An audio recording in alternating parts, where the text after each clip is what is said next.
We had Ian Thompson on last week, and we spent some time on this before it became a thing, just sort of speculating Danny Ainge's future. And, we were all pretty much on the same page as far as, he's going to be, it's Utah or it's Portland. It's probably Utah if he goes back to work sooner than later. He's already living there, obviously. It's, he's got strong roots there, having started at BYU, and it's where a lot of his family is, a lot of his grandkids. Like Utah, it makes all the sense in the world. And oh, by the way, the Jazz are really, really good and could use a very experienced executive to, not come in and be the day-to-day GM, but oversee basketball operations and put his 2 cents in. Kind of, I don't know if you would equate this. He's been hired as CEO and alternate governor. If you would equate it to a Jerry West type role, obviously, that we've seen him bounce around the league in. That was what Ian thought would be a really good fit for Danny. I don't know. I have multiple thoughts on this, but I want yours first. What was your reaction, other than, I'm assuming, incredibly unsurprised when this announcement came down? Yeah, my reaction was good for Danny. I mean, this is sort of, the dream job that he wants, where he's involved in basketball. He's involved in sort of the high level decision making. But he doesn't have to go on, Toucher and Rich every Tuesday morning. He doesn't have to do that stuff anymore and talk about the TPE every week. So that's what he wants to do. And I think this is good. Justin Zanuck is the GM there. They've had a lot of turmoil, a lot of upheaval. I think that they really want to make sure everything is settled in that front office because it's a good roster. Quinn Snyder has shown he's a really, really good coach. So everything else is sort of in place. I think they really wanted to solidify that front office, and I think Danny's a way to do that. I think for Danny, the fact that now he is working with a team that also has Dwayne Wade there, and he gets the double bonus of not only getting a dream job, but he's really ticking off Pat Riley here because now he's working with Pat Riley's guy there in Utah. That's got to really be a cherry on top of the whole thing for him. Danny is not a guy who we've heard it in all those interviews that he's done over the years. He's not a guy who says things by accident. He says what he wants to say. He's very calculated. He's very, thoughtful with his responses.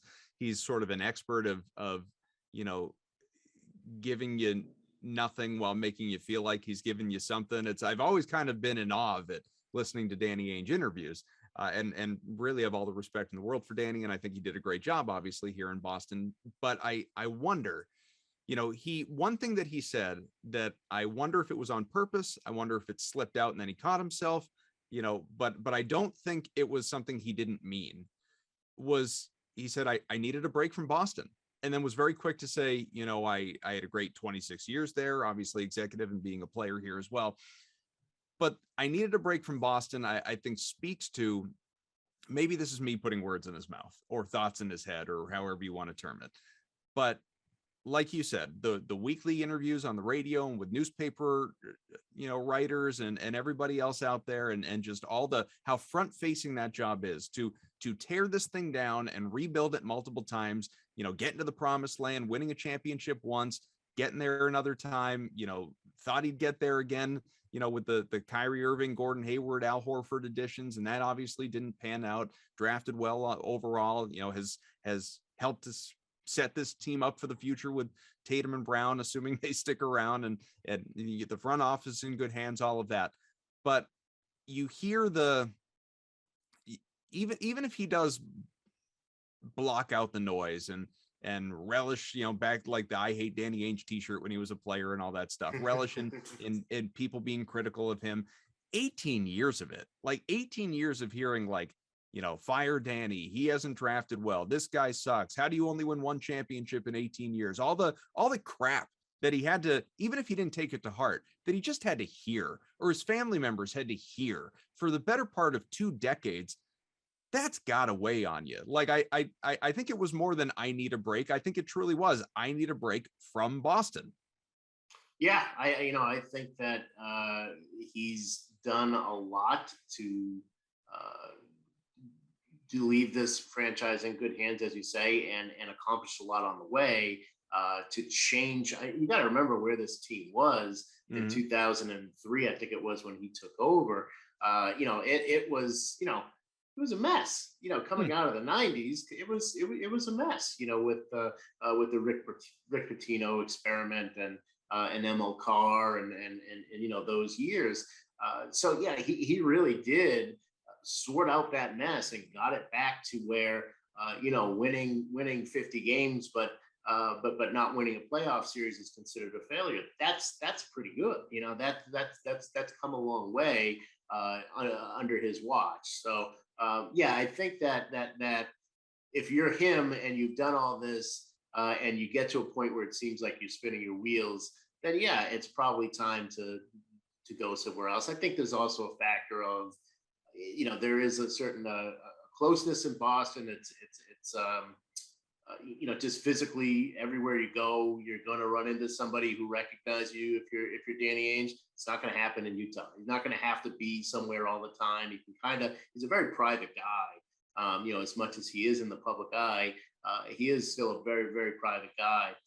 And I think that kind of regaining some of that privacy is something he was looking for too. That's tough to do in Boston. It just is, just the proximity of everything, and also just the intensity that fans have, with their team. So I think that was part of it too. Just wanting that privacy again. Do you believe, and I ask this just because, articles have since been written about it. Plenty of people have speculated it over the months since he quote unquote retired, which didn't even last a year. And now he's back at it. Maybe not certainly in the same capacity, but he is back at it.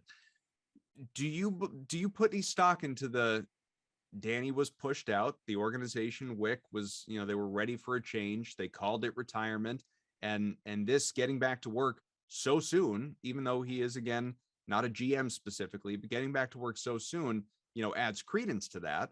Or do you think that it's as it's all been talked about? He needed a break. He got a break. He feels rejuvenated. He misses the game, and now he's back at it in a perfect landing spot. Yeah, I think there's a combination there. I think that his initial response to what happened at the end of last year was to stick around and try to finish. I think he was sort of he was on the clock. I think he had it in his head, and from talking to people that he was near the end no matter what. It was going to be in June the way it happened, or if it was going to be next June. It was coming either way. I think he didn't want to necessarily go out with the year that he had last year, but I think he was ready either way. And so when the Celtics sort of started to put this together over the spring, this is something that didn't just happen the night before they announced it. Obviously, as the Celtics were putting this together, I don't think he had a lot of objections for Danny Ainge, even if it isn't exactly the way he wanted to have it all go down.